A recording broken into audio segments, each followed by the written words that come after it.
Hello bachcho, let's see the question. And the question says that assertion antiretroviral drugs are completely effective in treatments against AIDS.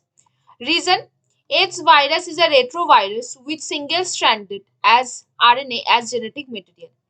Option A, both assertion and reason are true. Reason is the correct explanation of the assertion.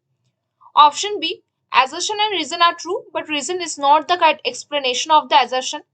Option C, assertion is true but reason is false. And option D, assertion is false but reason is true.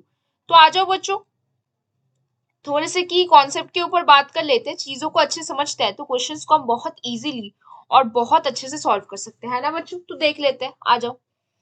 तो अगर हम ads की बात करें तो ads का treatment कैसे होगा? तो क्या बोलोगे आप बच्चों? ट्रीटमेंट ऑफ एड्स किससे? With anti retroviral drug.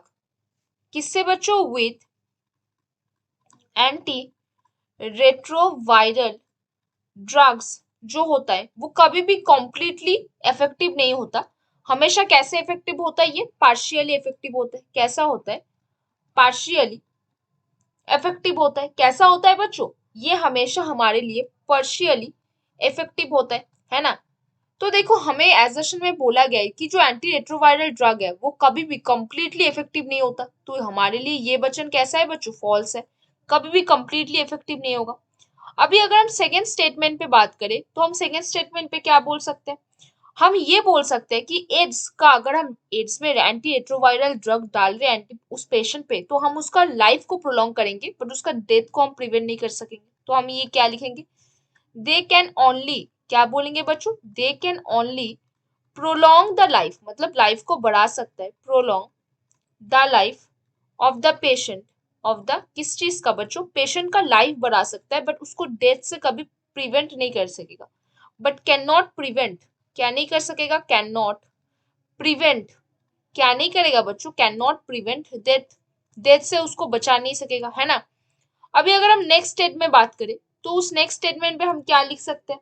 हम ये लिख सकते हैं एड्स वायरस जो है, क्या बोलेंगे? AIDS virus is a retrovirus. AIDS virus कैसा है? Is a retrovirus. रेट्रोवायरस कौन होता है? जिसमें आरएनए जेनेटिक मटेरियल होता है। तो आपको क्या लगता है?